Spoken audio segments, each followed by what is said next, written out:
He's doing really well. I was surprised at the way he was able. He didn't practice yesterday, but I was surprised the way that he was moving yesterday. He's improving a lot. I don't know if he'll play tomorrow, but I was really encouraged by the way that he moved yesterday. And so we've got practice at 3. I haven't seen him yet, and so I'll look and we'll talk. And but the most important thing, as I've always said, is the players. And I want Armando and I want Pete healthy. With Pete, is there anything updating there? Yeah, he continues to get better. I think I would probably say Armando's closer to possibly playing tomorrow than Pete. But, you know, for somebody that at times has struggled with back issues, it's all about flexibility. It's about strength, and it's improving every day. He could be ready tomorrow as well. But if I would guess, I would say Armando is further along, and Armando is still very questionable at best to play tomorrow against Louisville.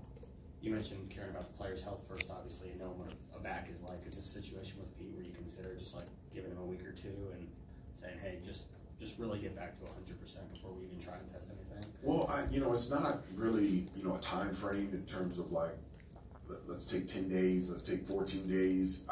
The back is, when all the muscles are loose and there's strength there and stability there, whether it takes 1 day or 21 days, I just want to make sure that, Pete, health-wise, is in a great spot. And so it could be tomorrow, it could be today, it could be next week. But I don't ever put a time frame on it. I just want the guys healthy to be able to play. Coach, Jalen played extended minutes the other night. How's he feeling? Jalen Washington, how's he feeling with his knees? Is he good to go? Yeah, Jalen feels great. He had a really good day of practice yesterday, and I just was really proud of him. I've said before so many times that, your job as a player is when your number is called, you need to be ready. It was a great example of his number being called, and he was ready, and he played extremely well. And I was happy that people can see how talented he is and the potential that he has, because we get to see it every day in practice. And I was really happy for him, and look for him to continue to improve and get better and be out there on the floor. What's his endurance level right now? If Pete and Armando couldn't play, how many minutes could you get out of him? I don't know exactly how many minutes. I think, one of the things with basketball is, the only way that you can really get into basketball shape is play basketball. And he hasn't, he didn't play his senior year of high school, and at the beginning of the year he was limited in terms of what he could do 5-on-5 at the beginning of the year. And so I think his conditioning level is a 10 out of 10, but it's also got to get a 10 out of 10 out there on the floor, and so this is, there's a difference. And so, but I was encouraged how many minutes he played at Virginia. I think the game with Louisville will be at a faster pace, and so that'll be different. And so I can answer that question a little bit better at about 4 or 4:30 tomorrow. What do you think he learned from that game with his most extended minutes he's had? I don't necessarily think he's thinking what did he learn. There's a joy about being out there on the floor again. He just loves to play. He's an unbelievable kid to coach. All the guys on the team just adore him, and it's been a while since he's been out there on the floor.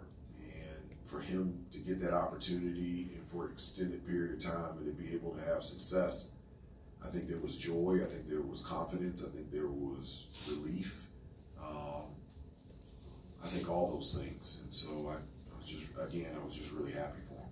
Hubert, when you were dealing with him in practice, or working with him, bringing him along, was there a couple things that you said jumped off that you said, hey, this is where he's really picking things up, he's ready? Like, was there one or two things in particular you were most pleased with before he got more and more minutes? Well, I've always been pleased with him since recruiting him. I was extremely pleased with him as a player and his personality and his character and the family that he comes from. And so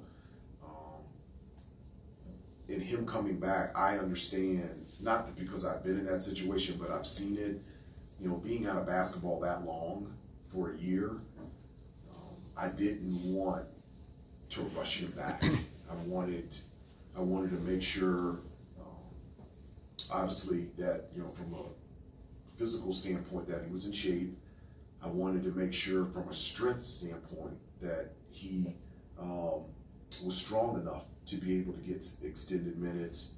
And I didn't have like a certain time frame in terms of how to increase his minutes. I just knew that I didn't want him to go from 0 to 100. I wanted it to be a gradual increase in terms of his workload, because even if you're 100% healthy and you played your senior year, I still think it's a huge step coming from high school and playing at this level. And so there's a number of factors that I had into play that I thought about.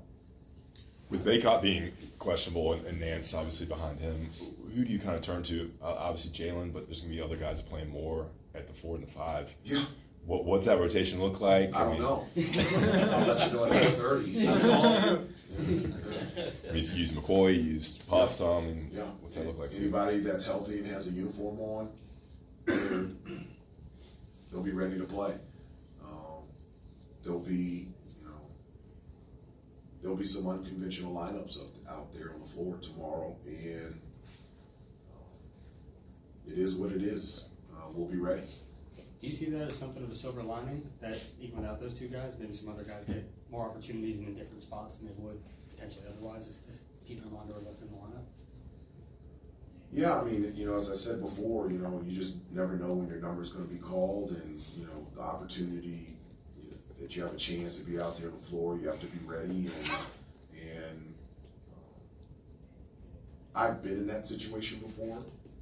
I've been in that situation where my number has been called, and I've been in that situation before when my number was called, and it was called at a different position.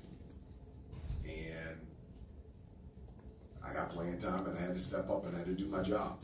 And so this is a great opportunity and a great lesson for all of our guys. They're prepared and ready to play, and at the end of the day, at 2 p.m., North Carolina's playing Louisville, and North Carolina's going to show up and compete against a really, really good Louisville team. Coach, aside from the scoring and the rebounding that Armando brings, are there any like little things or intangibles that he brings on the court that now you guys have to look to replace? Well, you know, for Armando, you know, the many things that he brings to the table, like you just can't, okay, he's out, let's just replace. That just doesn't happen. Armando is just an elite special player, you know, so his ability not only to score consistently down low in the paint, the only person that can do that is Armando. He's an elite rebounder. The only person that can do that is Armando. So, you know, how do we consistently score points in the paint? He does a great job of drawing fouls and helping us get to the penalty so we can get to the free throw line. Well, you know, we've got to find other ways from other people to be able to attack the basket, do poster penetration, to score around the basket, to get to the free throw line. And you know, we don't have that guy that can block and alter shots around the basket, and so we'll have to find ways to contain Louisville and protect the paint. And so I don't think it's a situation of how can we plug somebody in or plug people in and replace exactly what Armando does. I just think everybody has to step up and do what they can do out there on the floor. And if I think one thing that when we played against Virginia, and I told them, and I told you guys, the guys that played at Virginia after Armando got hurt is good enough to win games. Plain and simple, period, the end. Do you feel more confident in your bench than you did a month ago, maybe, because you've been able to use more rotations these past 2 weeks? Or maybe more encouraged by their performance? You know, the thing that I love about the bench and you know, the guys that have gotten extended minutes is the opportunities that they've gotten, that they've been able for themselves to gain confidence out there on the floor. And so, you know, unfortunately, it's, you know, you want Armando and you want Pete still in the lineup, but it gives, you know, guys like Jalen and Justin and Tyler and Dontrez an opportunity to be out there on the floor. And I just think that always helps, because there's going to be times, even when we're all healthy, that their number still is going to be called. And when you have that experience of being out there on the floor and being successful and having those experiences, I think it gives them confidence, and I think it gives me confidence as a coach as well.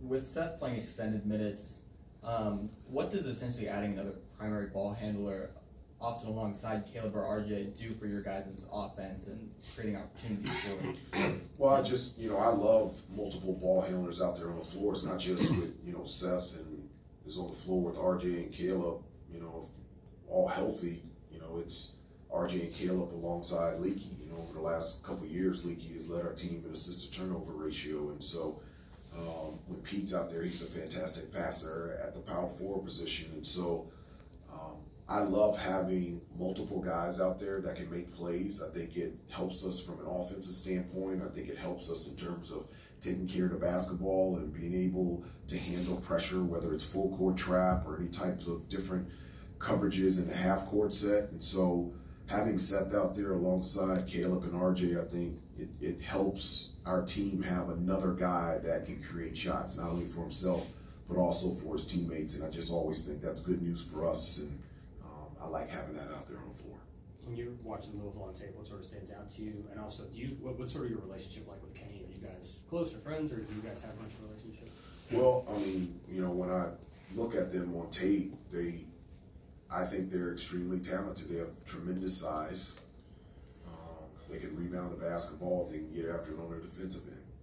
They're very athletic. Offensive end, Ellis is he can score, he can distribute, extremely quick, and he's had some good games against us, especially at Louisville last year. And they can score consistently down low in the paint. And they've got some guys that are feeling very confident in terms of shooting from the outside as well. And so, you know, one of the things that I told the team is not just for Louisville, just for everyone. It's just, you should never just look at the record. You know, this is a very good basketball team that is improving and that's getting better. And they're going to be ready to go. And it's going to be a great and competitive game tomorrow. And we're excited about the challenge of playing them. And in terms of knowing Kenny Payne, I mean, we're friends. We don't have a close relationship, but that's because we've never worked together, we've never played with each other. But I will say this, when Coach Williams asked me to be an assistant coach,